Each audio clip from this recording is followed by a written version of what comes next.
Hello student, welcome back to my YouTube channel Student Study Point, and I hope that you all are fine. So let's move on to a new topic which is to be just discussed today. So let's start. Electric charge and field.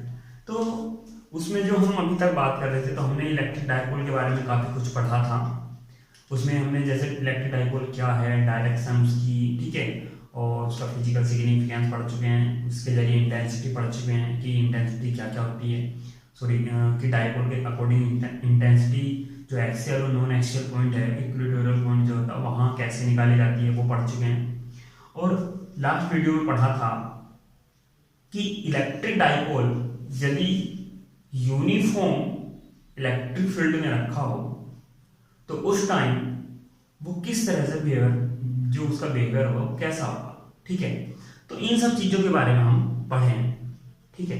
अब जो next topic है, तो देखिए अब एक चीज आप समझ के चलिए कि हमने बात की कि इलेक्ट्रिक फील्ड यूनिफॉर्म था, तो हमने बात कर ली कि कैसा बिहेवियर होगा।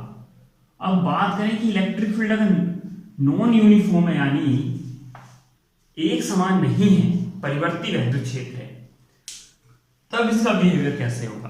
तो मैंने कल आपको बताया था कि बिहेवियर के लिए हमने क्या किया था कि कल पहले इसको फोर्स भी निकाला था, ठीक है, और टॉर्क भी निकाला था, यानी बल आघूर्ण भी निकाला था कि जब विद्युत क्षेत्र में एक डायपोल रखा जाता है तो उस पर क्या उत्पन्न होता है, एक बल आघूर्ण उत्पन्न होता है, ठीक है। क्या उत्पन्न होता है, बल आघूर्ण उत्पन्न होता है।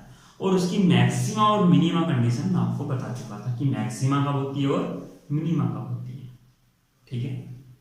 अब आगे बात करते हैं कि उसी तरीके से यदि असमान यानी परिवर्ती विद्युत क्षेत्र है, यानी कह सकते हो आपकी असमान विद्युत क्षेत्र है, जो देखिए एक समान, और एक समान से मतलब आप ये जानते हैं कि प्रत्येक बिंदु पर क्या होगा, जो तीव्रता की जो यानी विद्युत क्षेत्र की जो दिशा है और जो उसका परिमाण है वो इक्वल होगा। लेकिन अगर ऐसा नहीं है तो हम उसको नॉन यूनिफॉर्म के रूप में जानते हैं। तो अब नॉन यूनिफॉर्म में इलेक्ट्रिक डायपोल जो है उसका बिहेवियर के बारे में बात करते हैं। तो बिहेवियर यहाँ भी उसी जरिए से, उसी तरीके से हम पता करेंगे कि जो टॉर्क, जो बल आघूर्ण है वो कैसा है, जो बल है वो कैसा है, यानी कि क्या बल का क्या मान होगा या परिमाण क्या होगा, या जो टॉर्क, जो बल आघूर्ण वो कैसा होगा। तो एक नॉर्मल तौर पे मैं बात कर रहा हूँ, डायपोल तो आप जानते ही हैं कि माइनस क्यू प्लस क्यू, ठीक है, माइनस क्यू और प्लस क्यू, ठीक है, ए टू बी डायरेक्शन, ठीक है। अब ये तो, और लेंथ के बारे में आपको पता ही है क्या होते हैं, 12 होती है, ठीक है। तो सबसे पहले इसके लिए मैं कंडीशंस की बात कर रहा हूं कि अगर जो डायपोल है, मान लिया अगर ये क्या हो आपका इलेक्ट्रिक फील्ड हो, ठीक है, तो इसमें क्या हो, अगर एक क्या रखा हो, इलेक्ट्रिक डायपोल रखा हो इस तरीके से, ए टू बी, माइनस क्यू और प्लस क्यू, इलेक्ट्रिक फील्ड की डायरेक्शन, ठीक है। अब क्या हो कि यदि ऐसा हो कि ये एक समान इलेक्ट्रिक फील्ड है और उसमें क्या है, ये डायपोल रखा हुआ है, लेकिन मैं अगर इसको असमान विद्युत क्षेत्र की बात करूं कि इसके चारों ओर जो मैं डायपोल बना रहा हूं अलग से, कि ये एक डायपोल है ए बी, माइनस क्यू और प्लस क्यू, ये एक डायपोल है, ठीक है। अब ये क्या है, एक इलेक्ट्रिक जो हमारे पास विद्युत क्षेत्र है यानी इलेक्ट्रिक फील्ड है उसमें रखा हुआ है। अब ये है कैसा इलेक्ट्रिक फील्ड, नॉन यूनिफॉर्म है, यानी यहाँ पर राउंडिंग करके चल रहा हूं मैं कि ये जो इस तरीके से जो एरिया है आपको एक तरह से मैं खाली देखिए मान रहा हूं, केवल ऐसा कुछ है नहीं कि यहाँ क्या है, नॉन यूनिफॉर्म है, ठीक है, यानी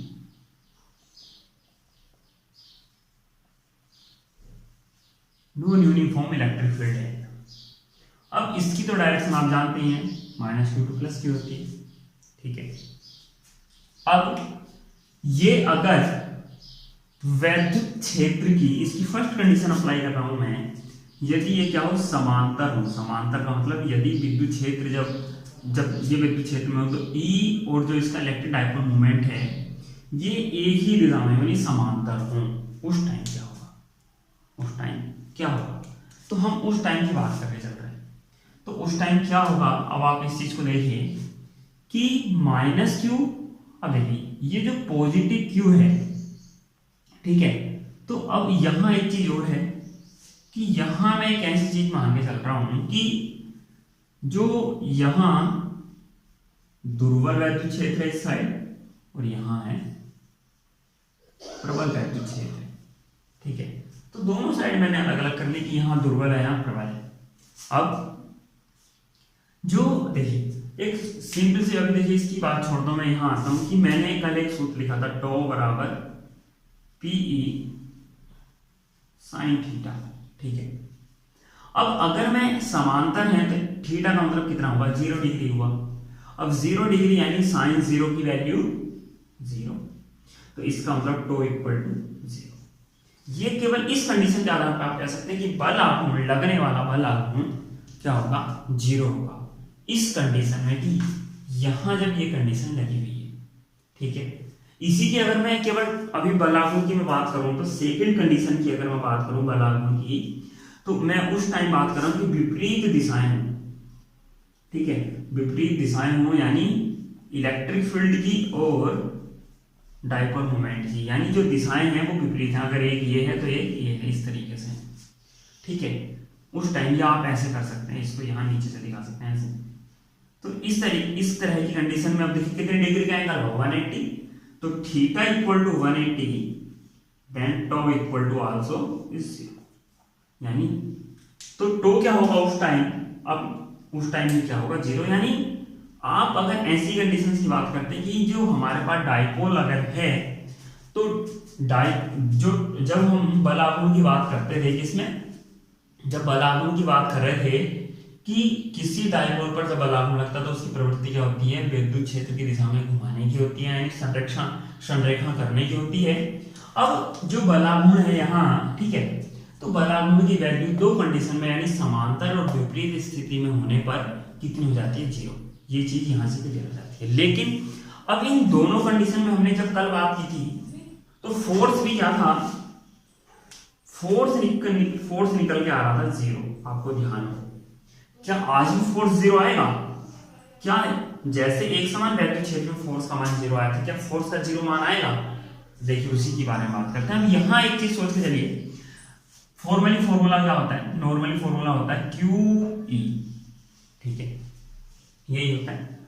अब अगर मैं यहां बात करता हूं तो दुर्बल वैद्युत क्षेत्र, ठीक है, दुर्बल वैद्युत क्षेत्र, यहां जो वैल्यू होगी, ठीक है, तो यहां क्या होगी कि जो इलेक्ट्रिक फील्ड की तीव्रता होगी E1 वो अपेक्षाकृत इसकी वैल्यू कम होगी E2 से, इससे E2 से, ठीक है। क्यों, अब उसके बारे में बात देखिए। हमारे पास जहां वैद्युत क्षेत्र दुर्बल है, यानी आप ये समझ के चल सकते हैं, देखिए इसका मतलब आप एक तरह से ये भी समझ सकते हैं कि अगर ये एक चार्ज पार्टिकल है, पॉजिटिव चार्ज है, नेगेटिव चार्ज है, पॉजिटिव की बात करता हूं तो यहां से निकलने वाली बल रेखाओं की संख्या जो ये है ये पास पास होती है, तो हम इस चीज को क्या बोलते थे, प्रबल, और इतने ही एरिया से यहाँ कवर होती थी, कम रेखाएं, तो हम इसको बोलते थे दुर्बल। तो इसका मतलब यहाँ वैद्युत क्षेत्र की तीव्रता क्या हो जाती थी, कम। तो वैसे ही मैं आपको यहाँ बात कर रहा हूँ कि जब दुर्बल वैद्युत क्षेत्र है तो इसका मतलब तीव्रता क्या होगी, कम, और प्रबल वैद्युत क्षेत्र तो तीव्रता हो जाएगी अधिक। तो अब यहाँ आप अगर इसके अकॉर्डिंग फोर्स अगर निकालते हैं केवल इस कंडीशन में, कब, जब ये समांतर रखे हुए हैं यानी पहली कंडीशन में, तो ये आ जाता है निकल के, मैं F1 जो F निकालूंगा वो निकालूंगा F2 माइनस F1। क्यों, क्योंकि F2 का मान जो निकल के आएगा वो ज्यादा आएगा, यानी अगर मैं इसी को यहाँ इस तरह से कर दूं तो एक आ जाएगा F2 इक्वल टू आ जाएगा QE2, ठीक है, ये क्या आएगा, तो ये परिमाण आएगा। तो परिमाण जो निकल के आएगा वो क्या निकल के आएगा, Q कॉमन आ जाएगा और E2 माइनस E1, और मैं इसको क्या कह सकता हूँ, डेल्टा E भी कह सकता हूँ, ठीक है, तो डेल्टा E या इसको आप एक तरीके से और कह सकते हैं, यहां अगर वैद्युत क्षेत्र की तीव्रता E है सपोज दैट, तो यहां उससे कुछ ना कुछ ज्यादा होगी, तो E प्लस डेल्टा E लिख के आप इसको डिनोट कर सकते हैं।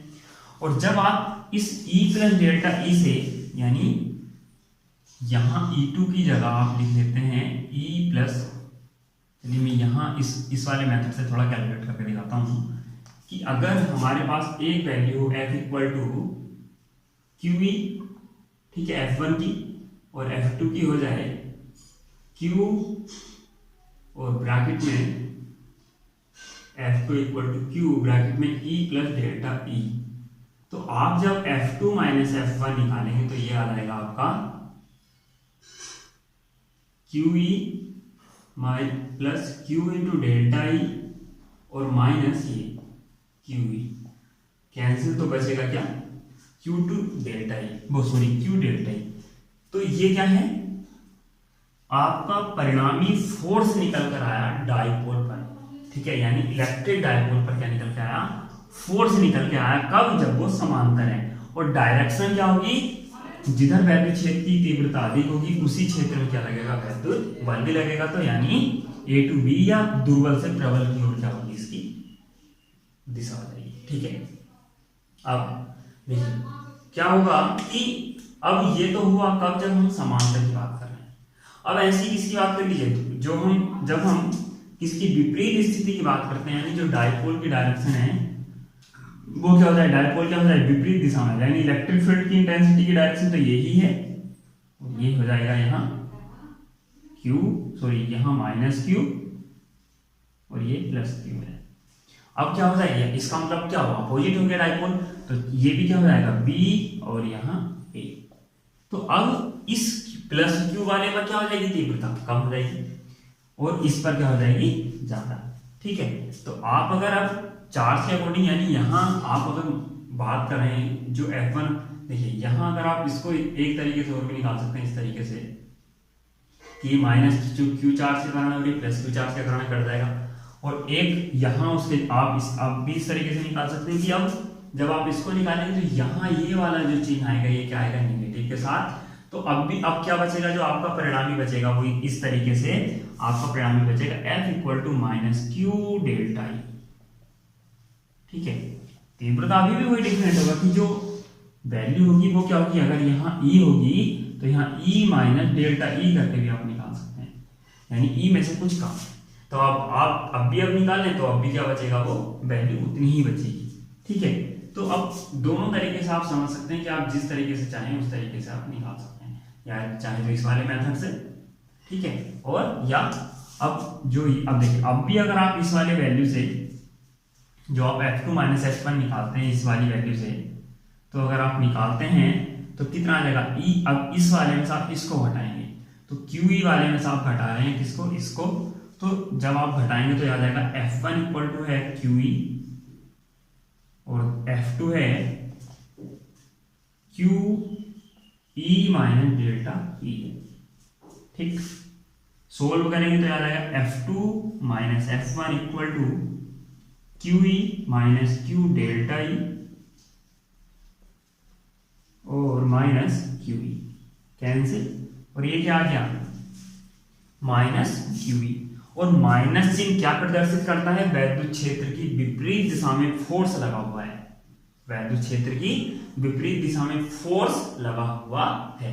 और वैसे भी देखिए अब एक चीज होगी, यहां केवल डिफरेंट जितनी तीव्रता का है, आप एक चीज समझ के चलिए कि यहां तीव्रता और यहां तीव्रता में डिफरेंट केवल किस चीज का, डेल्टा ई का है, दोनों ही टाइम में परिमाण में जो डिफरेंट है केवल किसका, डेल्टा ई का है। यहाँ पहले डेल्टा ई ज्यादा था, अब डेल्टा ई इधर कम है, यही तो चीज डिफर करके चल रही है।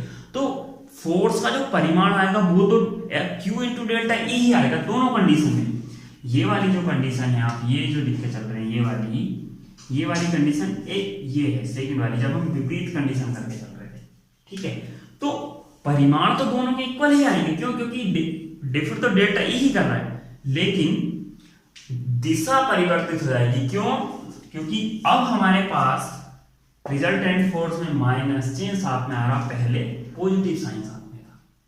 अब पॉजिटिव साइन था तो इलेक्ट्रिक फील्ड की इलेक्ट्रिक फील्ड की दिशा में फोर्स लग रहा था, अब नेगेटिव साइन है तो इलेक्ट्रिक फील्ड की अपोजिट डायरेक्शन में फोर्स लगेगा। केवल ये चीज क्या है, डिफरेंट है। ठीक है, अब देखिए ये चीज दोनों जो कंडीशंस है, मैंने दोनों कंडीशन इसलिए बताई हैं कि पहले मैंने टॉर्क व्यू इसलिए निकाला दोनों का कि आपको दोनों कंडीशन पता लग जाए कि टॉर्क व्यू अगर हम निकाल रहे हैं यानी बल आत्मा अगर निकाल रहे हैं तो क्या हुआ। अब दोनों कंडीशन में फोर्स निकाला है तो क्या डिफरेंट है, मैंने कल जब हमने फोर्स निकाला था तो वो जीरो निकल के आ रहा, ठीक है, लेकिन नॉन यूनिफॉर्म वाले में फोर्स का मान जीरो नहीं होता, जो कंडीशन हम लेके चल रहे हैं उसमें बल आघूर्ण का मान शून्य होता है।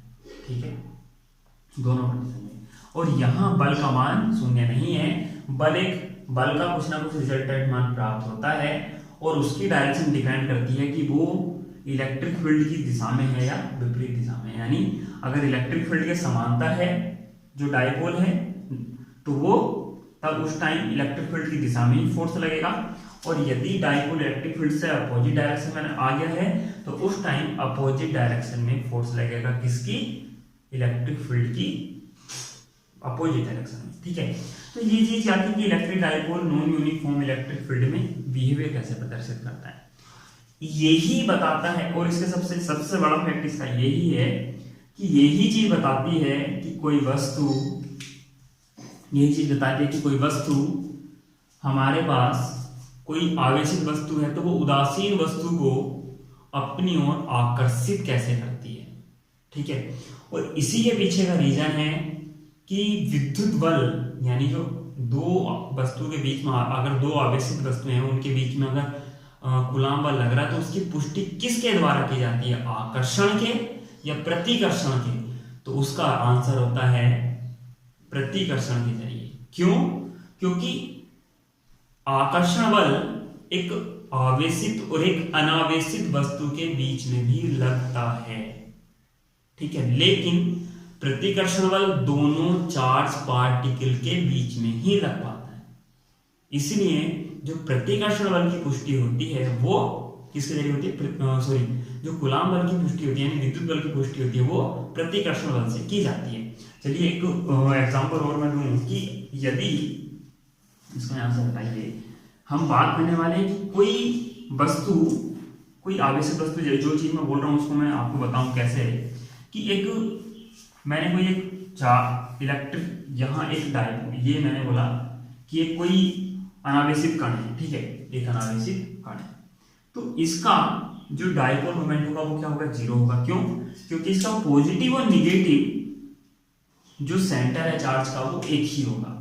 लेकिन मैंने क्या किया, एक चार्ज पार्टिकल, ठीक है, जिसमें चार्ज है, पॉजिटिव चार्ज है, ठीक है, तो ये रख दिया। अब ये रखने के बाद इससे जो इलेक्ट्रिक फील्ड लाइन होगी ये क्या होंगी, इस तरीके से होंगी कुछ, ठीक है, तो ये इलेक्ट्रिक फील्ड लाइन होगी, ठीक, इस तरीके से। अब आप ये समझ के चलिए कि जैसे ही इलेक्ट्रिक फील्ड में आया तो मैंने क्या बताया था, आप देखिए यहां रेखाएं दूर दूर है तो यहां क्या होगा, दुर्बल, और यहां क्या होगा, प्रबल विद्युत क्षेत्र हो। ठीक है, जैसे ही ये आया यहां तो अब क्या होगा कि जो इनके चार्ज होंगे वे क्या होंगे, इनके जो चार्ज पार्टिकल है वे क्या होंगे, यानी जो सेंटर ऑफ चार्ज है वे क्या होंगे, डिफरेंट हो जाएंगे। यानी इस तरह की कंडीशन आपको देखने को मिलेगी कि पॉजिटिव और नेगेटिव, यानी ये, ठीक है, तो ये कंडीशन आपकी मिल जाएगी देखने को। अब डायरेक्शन क्या होती है, निगेटिव टू पॉजिटिव होती है डाइपोल की, तो अब लेकिन हमें मतलब है केवल डाइपोल से देखिए, तो यहां क्या बन जाता है, इलेक्ट्रिक फील्ड में आने के बाद इसमें क्या उत्पन्न हो जाता है, इलेक्ट्रिक डाइपोल उत्पन्न हो जाता है। यानी अनावेशित वस्तु थी उसमें क्या हुआ, इलेक्ट्रिक डाइपोल उत्पन्न हुआ कब, जब उसको विद्युत क्षेत्र में रखा गया। और अब ये क्या करती है, ये जो आवेशित वस्तु ये क्या होना शुरू हो जाएगा, इसकी ओर आकर्षित होना शुरू हो जाएगा। तो ये कहानी आपको रिप्रेजेंट कराती है कि कोई आवेशित वस्तु किसी अनावेशित वस्तु को अपनी ओर आकर्षित क्यों कर लेती है। ठीक है, तो ये इलेक्ट्रिक डाइपोल के बिहेवियर के कारण ऐसा करती है, जबकि ये असमान विद्युत क्षेत्र है और असमान वैद्युत क्षेत्र होने का मतलब इस पर बल लागू नहीं लग रहा, केवल क्या लग रहा है, फोर्स लग रहा है। क्या लग रहा है, केवल फोर्स लग रहा है। ये चीज मैंने अभी आपको बताई है इससे पहले, ये जो दो कंडीशन लिखी कि जब हम यूनिफॉर्म इलेक्ट्रिक फील्ड की बात करते हैं तो उस टाइम क्या जीरो होता है, बल जीरो होता है। लेकिन यहाँ नॉन यूनिफॉर्म इलेक्ट्रिक फील्ड है तो यहाँ टॉर्क भी जीरो होगा, यानी टॉर्क का मान जीरो होगा और काम करेगा कौन, यानी एक्टिव कौन होगा, फोर्स एक्टिव होगा। तो फोर्स एक्टिव होने से क्या हो जाता है, आवेशित वस्तु इसे अपनी ओर आकर्षित या प्रतिकर्षण करने लगती है। ठीक है, वैसे तो आकर्षित करती है। अनावेशित वस्तु को आवेश, जो अनावेशित वस्तु है उसको तो जैसे ये डाइपोल मोमेंट उत्पन्न होगा तो वस्तु क्या होने लगेगी, आकर्षित होने लगेगी। ठीक है, अब यहां देखिए ये अनावेशित, मैं अब चलिए यहाँ एक बात करता हूं कि इसको एक मिनट रुकिए, कि जो फोर्स होता है हमारा वो दो तरीके का होता है, अट्रैक्शन भी होना है, वो सेम चीजों के बीच में लगता है, यानी चार्ज पार्टिकल हो दोनों, ठीक है, लेकिन वे क्या हो, लाइक हो, या चार्ज और एक अनचार्ज हो, तो ये लगता है अट्रैक्शन में। लेकिन रिपल्सन में ऐसा नहीं होता, केवल चार्ज और एक होता है चार्ज, दूसरा भी चार्ज होता है, ये और ये होते हैं अनलाइक। तो इस टाइम रिपल्सन के कारण इसकी क्या होती है, पुष्टि होती है, यानी प्रतिकर्षण बल के द्वारा क्या होती है, इनकी पुष्टि होती है। तो ये चीज थी आपकी कि हम अगर हमें विद्युत बल की पुष्टि करनी हो तो किसके द्वारा करते हैं, प्रतिकर्षण बल द्वारा की जाती है। किसकी पुष्टि, विद्युत बल की या कूलॉम बल की। तो इन सब चीजों के जरिए हमने क्या सीखा कि कोई आवेशित वस्तु अनावेशित वस्तु को कैसे अपनी ओर आकर्षित करती है। वैद्युत बल की पुष्टि किसके द्वारा होती है, प्रतिकर्षण बल के द्वारा होती है। क्यों होती है, क्योंकि आवेशित और अनावेशित वस्तु के बीच में भी आकर्षण बल लगता है, इसलिए उसके द्वारा पुष्टि नहीं की जाती।